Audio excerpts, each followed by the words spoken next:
Now, the purpose of the Bible is to testify of Jesus Christ. The Bible, from Genesis to Revelation, points to Christ. The Bible is true in a very strange way. What you do as an educated person is sample that structure that constitutes the sum total of the texts of our civilization. Because if those four things are true, that there's truth, that God exists, that miracles are possible, and the New Testament is reliable enough to let us know that the resurrection occurred, then Christianity is true. Because if Jesus rose from the dead, game over, Christianity is true. So, what is the food you give to the soul? It is reading the Bible, the Word of God. And I don't care who you are, you cannot live a victorious life if you neglect Bible reading and Bible study. But what we have at stake here is far more than that. You know, your life depends on this book. So read it. Pulpit Commentary, chapter 16, verses 1 through 3, the first murmuring for food. From Elim, or the fertile tract extending from Wadi Gurndal to Wadi Tabi, the Israelites, after a time, removed, and camped, as we learn from Numbers chapter 33 verse 10, by the Red Sea, probably along the narrow coast tract extending from the mouth of Tabi to the entrance upon the broad plain of El Marka.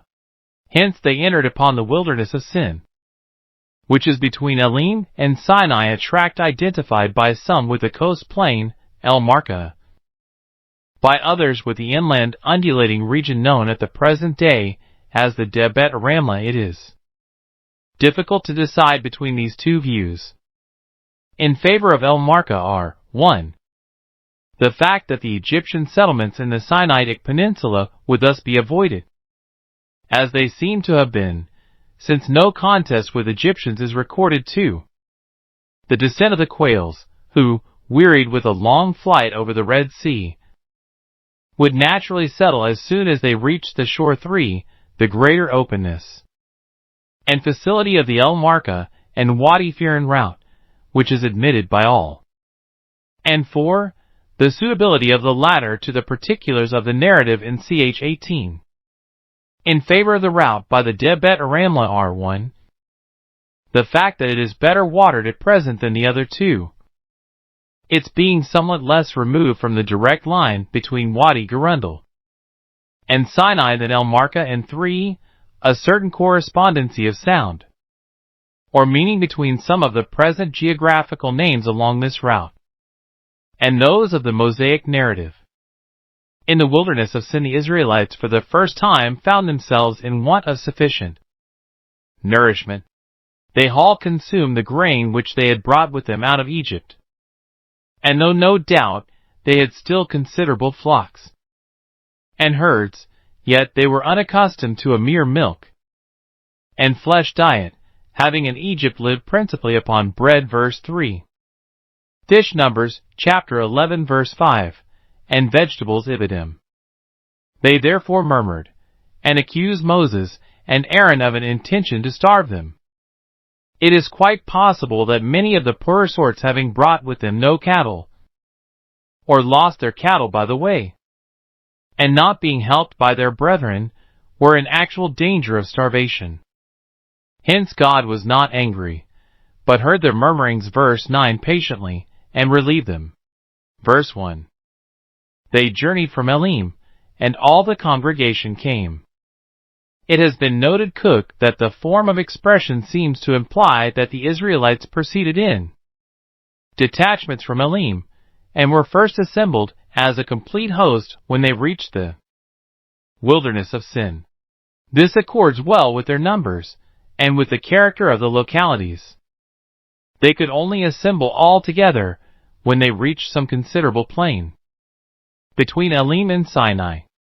This expression must be regarded as vague to some extent. On the direct line, as the crow flies, there is no wilderness midbar between Wadi Gurundal and Sinai. All is mountain and valley. All that the writer means is that the wilderness of Sin lay upon the ordinary, or at any rate an ordinary route between Elim and the great mountain. This is equally true of El Marka and the Debet Ramlah.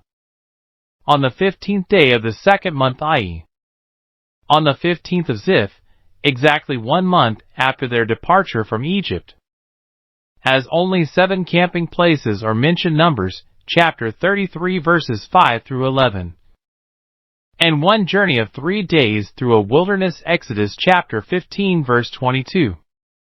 It is evident that there must either have been long stays in several places, or that they must have often encamped in places which had no name.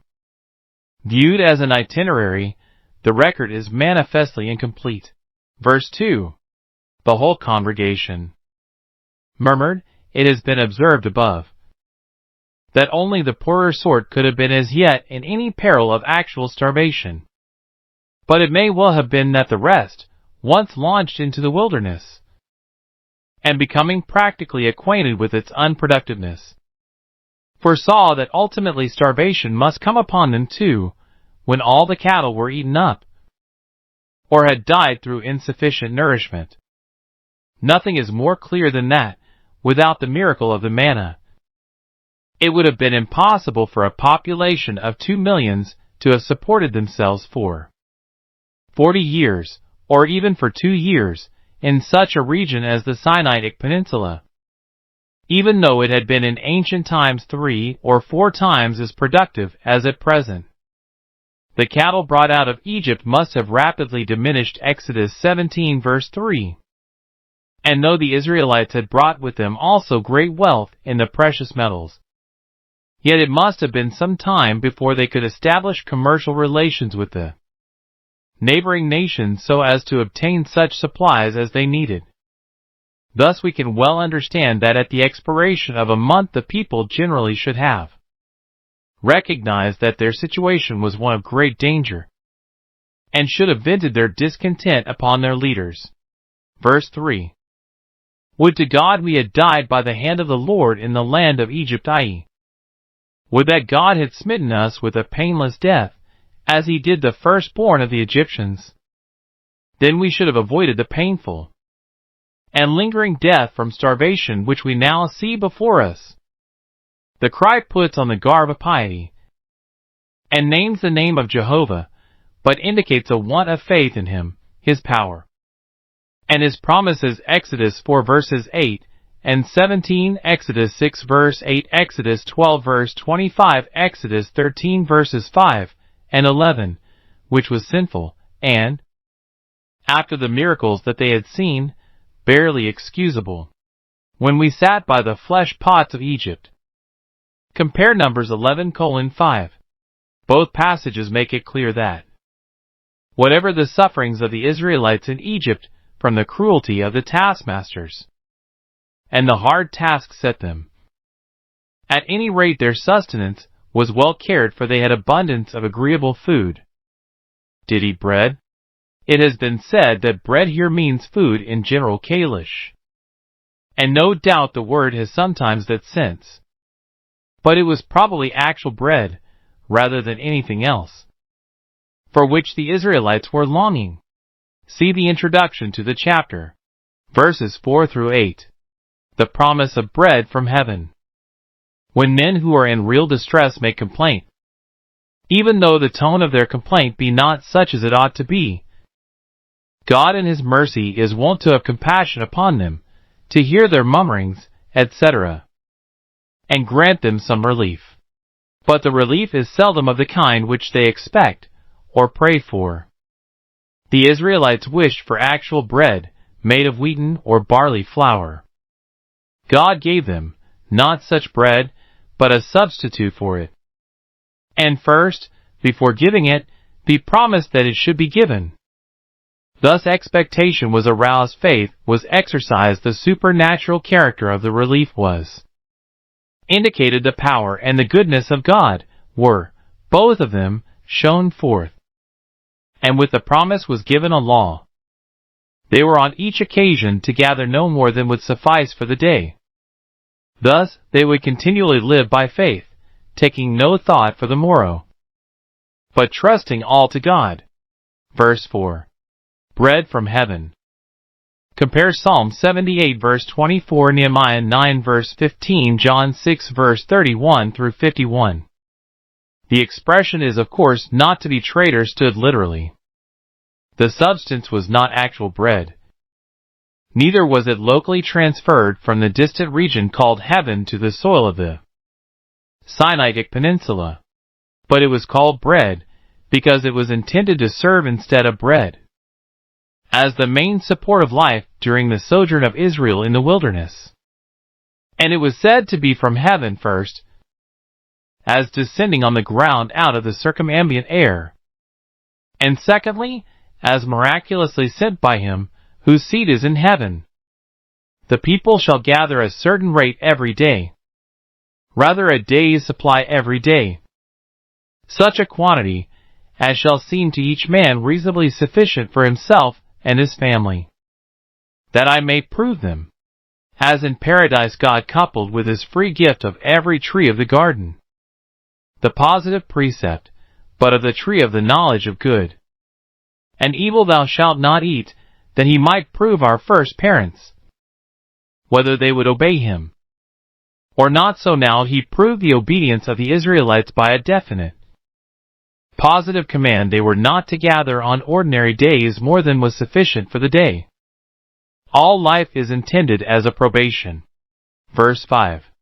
On the 6th day. That a period of 7 days was known to the Hebrews, as a week appears from the story of Jacob and Laban. Genesis 29 verse 27. But there is no distinct evidence that the year was as yet divided into weeks, much less that the several days of the week were as yet distinguished as the first, second, third day, etc. The 6th day here probably means, as Kalish says, the 6th day after the first supply of the manna. They shall prepare. The preparation would be first by measurement, verse 18, and then by pounding and grinding, Numbers 11:8. It shall be double. Some commentators suppose that in these words is implied an order that on the 6th day they should set themselves to gather a double quantity. But the natural meaning of the words is that, having gathered the usual quantity, they should find, when they measured it, that, by miracle, the supply sufficient for 1 day was multiplied, so as to suffice for 2. So Kalish, Noble, Kurtz, and others. This view is in harmony with verse 18, which tells of a miraculous expansion and diminution of the manna after it had been gathered, and with verse 22, which shows us the ruler's surmise by the miracle of the 6th day. Verse 6. And even, then ye shall know. See verses 12 and 13.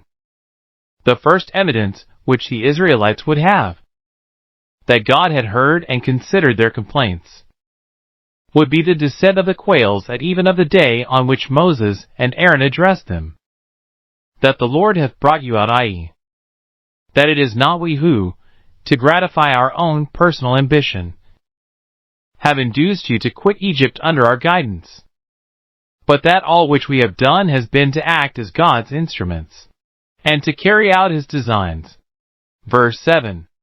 And in the morning, then, ye shall see the glory of the Lord.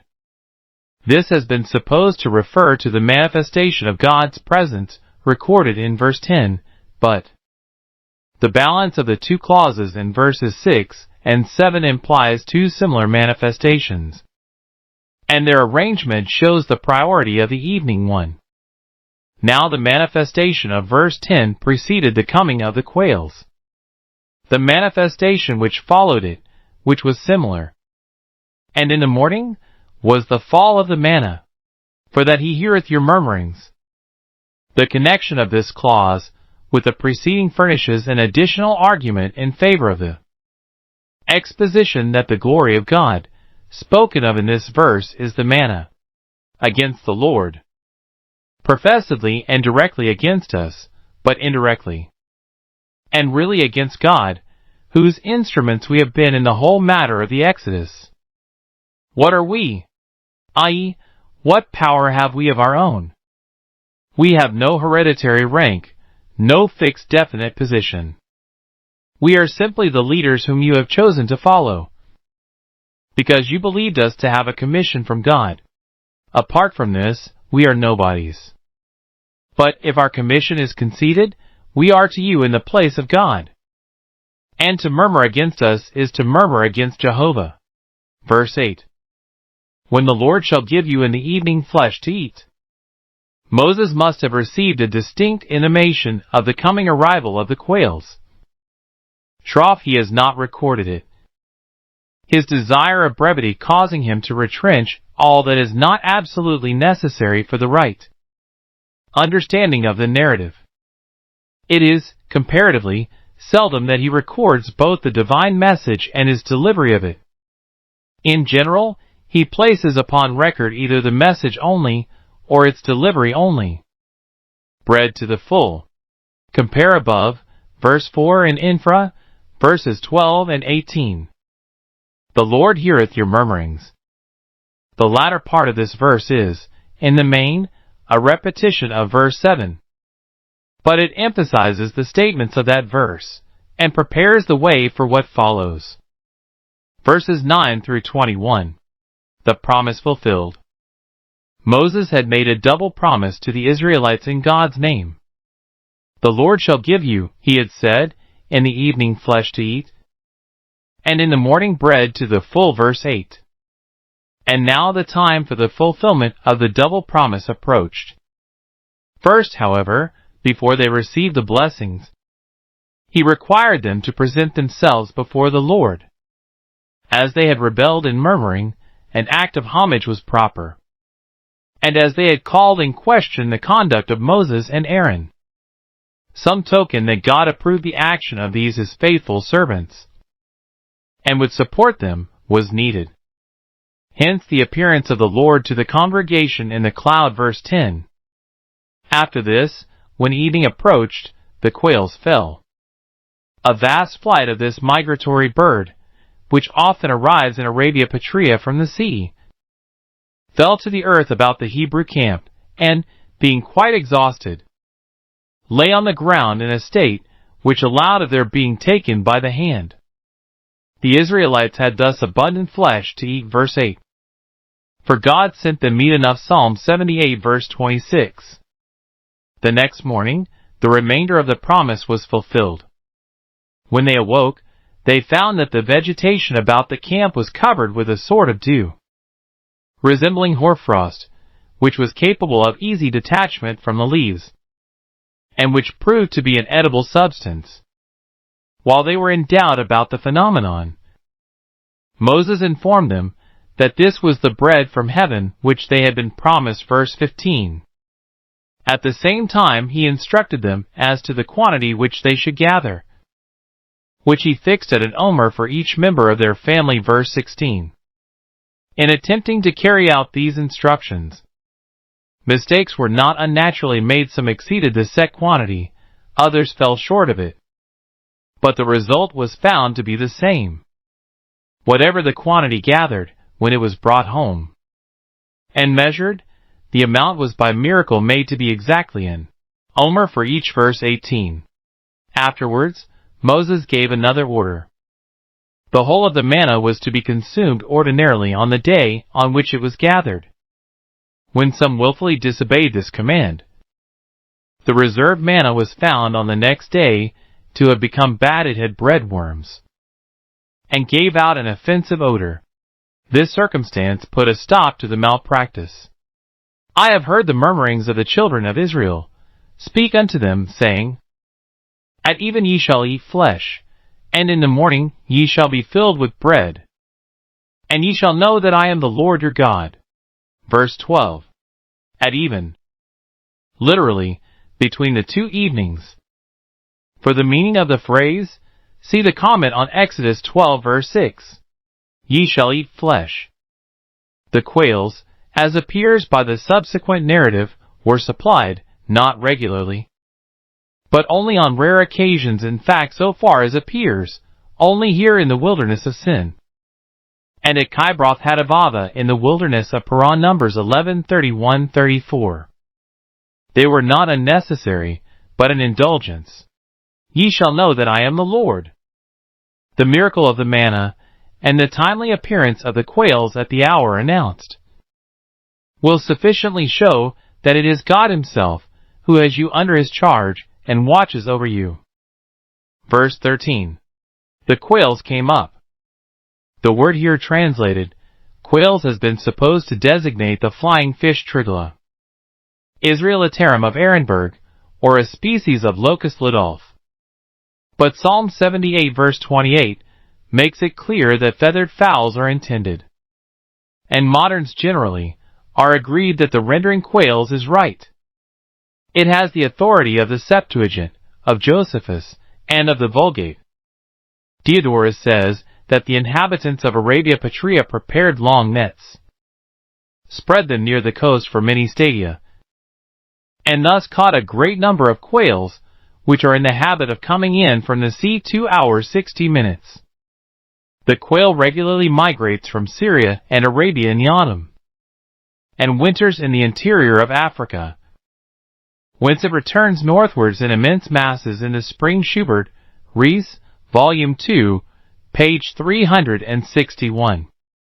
Kalish thinks that the particular species of quail intended is the kata of the Arabs, tetrao, alcata of Linnaeus, but the common quail Tetrao is preferred by most commentators.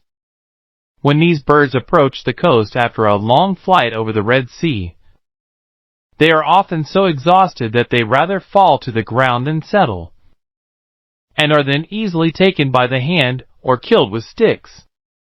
Their flesh is regarded by the natives as a delicacy. Covered the camp, i.e., covered all the ground between the tents in which the Israelites lived in the wilderness. The dew lay.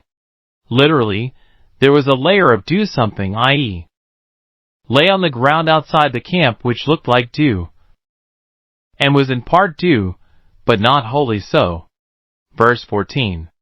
When the dew that lay was gone up, the moisture which lay upon the herbage soon evaporated, drawn up by the sun. And then the miracle revealed itself. There remained upon each leaf, and each blade of grass a delicate small substance, compared here to hoarfrost, and elsewhere Numbers 11:7 to coriander seed, which was easily detached, and collected in bags or baskets.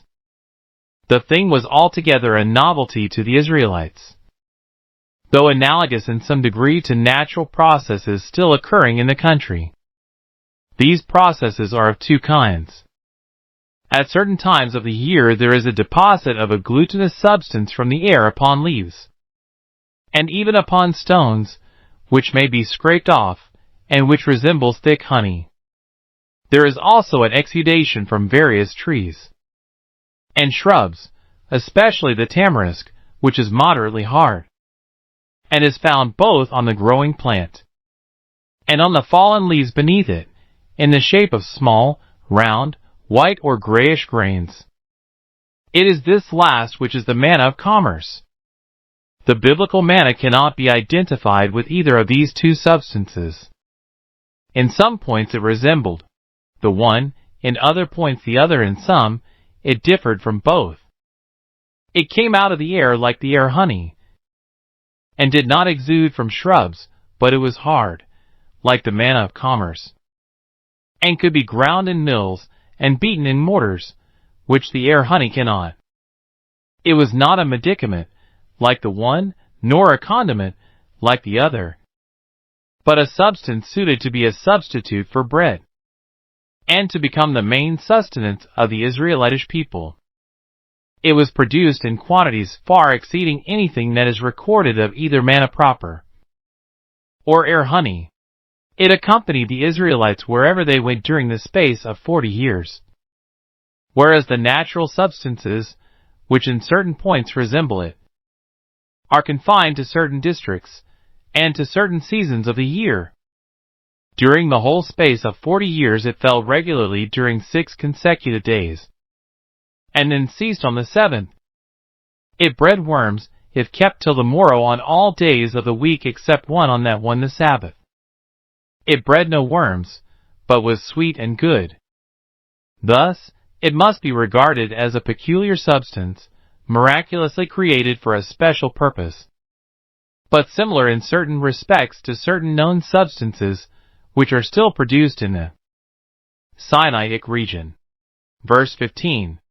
They said one to another, "This is manna." Rather, this is a gift. To suppose that they recognize the substance as one known to them in Egypt under the name of menu, or menu, is to make this clause contradict the next. To translate "what is this" gives good sense, but is against grammar, since the Hebrew for what is not man but ma. The Septuagint translators, who rendered tau sigmat iota tau omicron were probably deceived by their familiarity with the Chaldee, in which man corresponds to what? Not knowing what to call the substance, the Israelites said one to another, "It is a gift," meaning a gift from heaven, God's gift. Compare verse 8. And afterwards, in consequence of this, the word man, properly gift, became the accepted name of the thing. Verse 16. An omer for every man. According to Kalish, the omer is about 2 quarts English. But this estimate is probably in excess. Josephus makes the measure 1 equal to 6 codalies, which would be about 1 quart and a half, or 3 pints, in his tents. Rather, in his tent. Verse 17.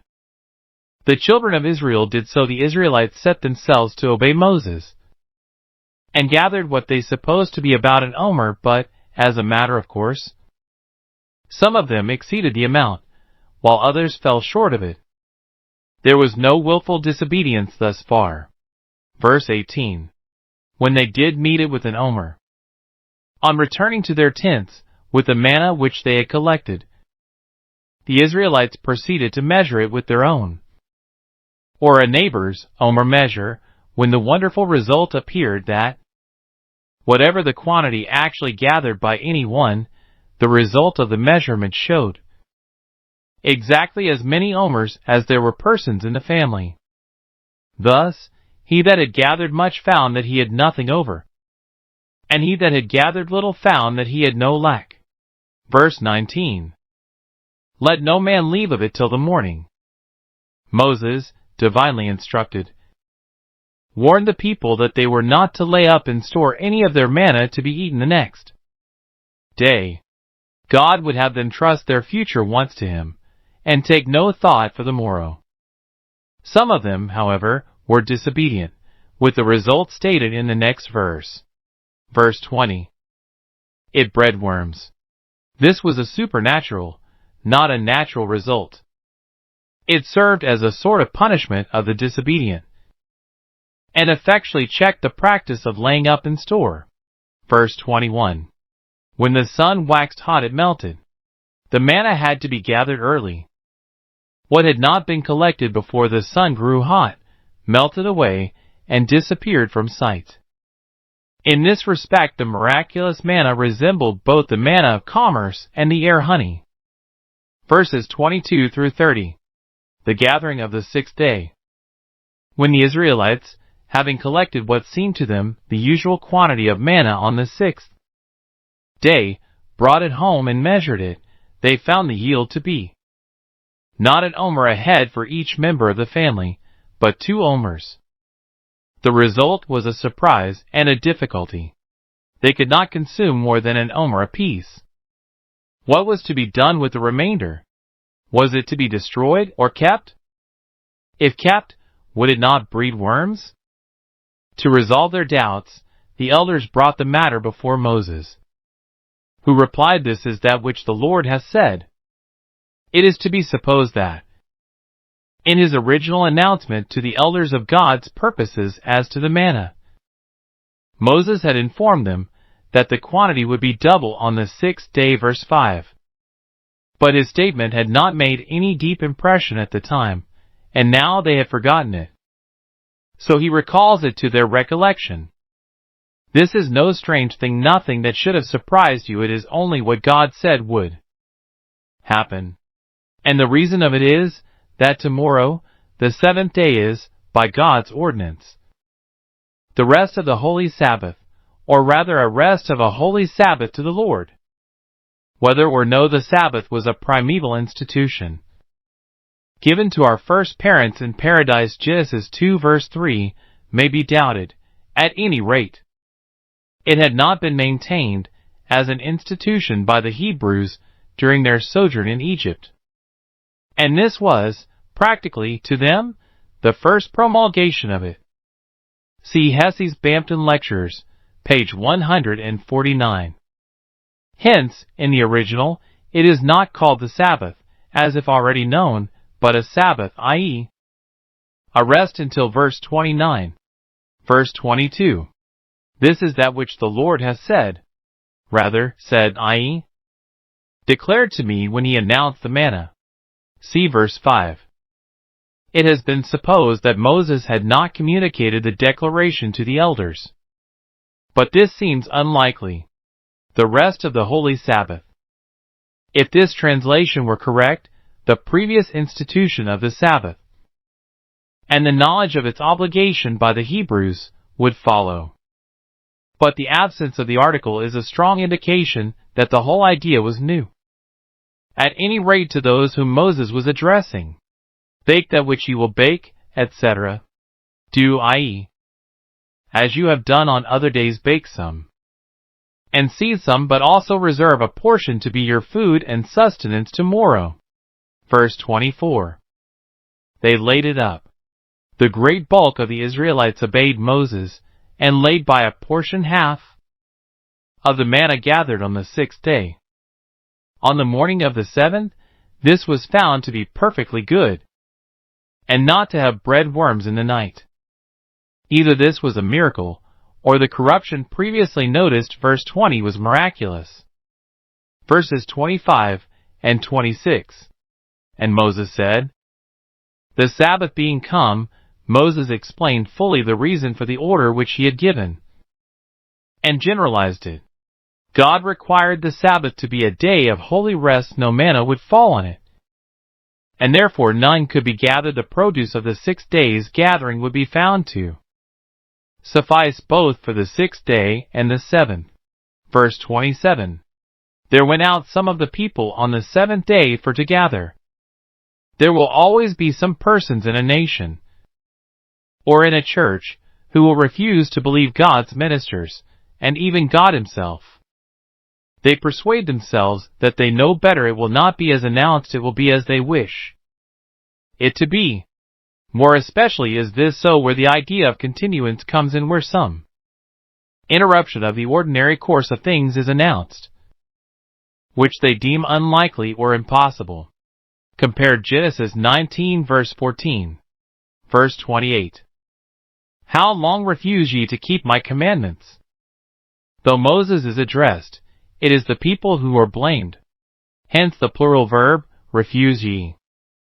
Already there had been one act of disobedience in connection with the manna. See verse 20. Now there was another. When would such sinful folly come to an end? When would the people learn that they could gain nothing by disobedience? It was long indeed before they were taught the lesson. Verse 29. See, for that, etc. Rather, see that. Consider that God has given you the Sabbath, or the holy rest. And therefore it is that he gives you on the 6th day the food for 2 days, that the rest may not be interfered with. Abide ye every man in his place. One Jewish sect, the Masbathei, took this command absolutely literally, and held that in whatsoever position a man was at the commencement of the Sabbath day, he was bound to retain it to the close. But generally it was held that the place intended was the camp, which the Israelites were forbidden to quit, and hence was derived the idea of the Sabbath day's journey, which was reckoned at 6 stadia, the supposed distance of the furthest bounds of the camp from its center. Verse 30. So the people rested, having found by experience that nothing was to be gained by seeking manna on the Sabbath, and received the severe rebuke of verse 28. The people henceforth obeyed the new commandment, and rested on the Sabbath day. Of the nature of the rest intended more will be said in the comment on Exodus 20 verse 8-11. Verses 31 through 36. The appearance of the manna, its continuance, and its deposition in the tabernacle. In bringing the subject of the manna to a conclusion, the writer adds a few words. First, on its appearance. Second, on its deposition by divine command in the Ark of the Covenant. And third, on its continuance during the 40 years of the wanderings. It is evident that verses 32 through 34 cannot have been written until after the sojourn in Sinai, and the command to make a tabernacle chapter 26. As also that verse 35 cannot have been written till the arrival of the Israelites at the verge of the land of Canaan. But there is nothing in the passage that militates against the Mosaic authorship of the whole. Verse 31. The house of Israel. This expression is unusual, and is not admitted by the Septuagint, the Syriac, or the Arabic versions, which all have the children of Israel. Several Hebrew MSS have bent sons instead of Beth house. Manna. Literally, as in the Septuagint, man the word used when they first beheld the substance, verse 15, and probably meaning a gift. The elongated form manna first appears in the September rendering of Numbers 11:6-7. It was like coriander seed. This is a small round grain of a whitish or yellowish gray. The comparison is made again in Numbers 11:7, where it is added that the color was that of bdellium, either the gum so called, or possibly the pearl. The taste of it was like wafers made with honey. Such wafers or cakes were constantly used as offerings by the Egyptians, Greeks, and other nations. They were ordinarily compounded of meal, oil, and honey. Hence we can reconcile with the present passage the statement in Numbers 11:8, that the taste of it was as the taste of fresh oil. Verse 32. And Moses said, not at the moment, but sometime subsequently. See the introductory paragraph. Fill an omer. In the original it is the omer, and so the Septuagint.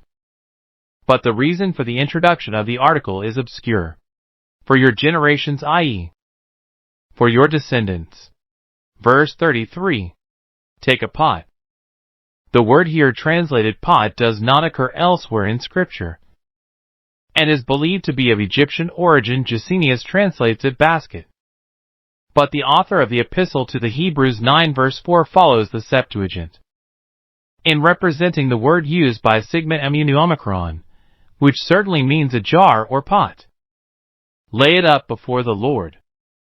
The pot of manna was laid up before the Lord with the tables of the covenant, and Aaron's rod that budded, as symbolical that God's mercy was as eternal and essential, and as much to be remembered as his justice, and perhaps also as especially symbolizing the true bread of life. Verse 34. Aaron laid it up before the testimony. The testimony is not the Ark of the Covenant, which is never so called, but the covenant itself, or the two tables of stone engraved by the finger of God, which are termed the testimony in Exodus 25 verse 16 through 21, Exodus 40 verse 20, etc. The pot of manna was laid up inside the ark. Hebrews 9 verse 4 in front of the two tables. Verse 35. The children of Israel did eat manna 40 years. Kalish observes that the actual time was not 40 full years, but about 1 month short of that period, since the manna began after the 15th day of the second month of the first year. Verse 1 and terminated just after Passover of the 41st year. Joshua 5 verses 10 and 11 and 12. It may be added that Maces cannot have written the present passage later than about the 11th month of the 40th year. Deuteronomy 1 verse 3, Deuteronomy 34 verse 10, Joshua 4 verse 19, when the manna had continued 39 years and 9 months, until they came to a land inhabited. Kalish translates the land of their habitation, or which they were to inhabit, remarking that they had reached inhabited countries, e.g., those of Sion and Og, much earlier. But the words will not bear this rendering. What the writer intends to note is that the manna continued all the time they were in the wilderness, until they reached inhabited territory, and then further in the next clause, that it lasted after that, until they came to the borders of Canaan. He does not say that it even then left off. He writes exactly as Moses might be expected to have written towards the close of his life. A later writer would, as Canon Cook observes, have been more specific. The one, in other points the other in some, it differed from both. It came out of the air like the air honey, and did not exude from shrubs, but it was hard, like the manna of commerce, and could be ground in mills and beaten in mortars, which the air honey cannot. It was not a medicament, like the one, nor a condiment, like the other, but a substance suited to be a substitute for bread, and to become the main sustenance of the Israelitish people. It was produced in quantities far exceeding anything that is recorded of either manna proper or air honey. It accompanied the Israelites wherever they went during the space of 40 years, whereas the natural substances, which in certain points resemble it, are confined to certain districts, and to certain seasons of the year. During the whole space of 40 years it fell regularly during 6 consecutive days, and then ceased on the 7th. It bred worms, if kept till the morrow on all days of the week except one on that one the Sabbath. It bred no worms, but was sweet and good.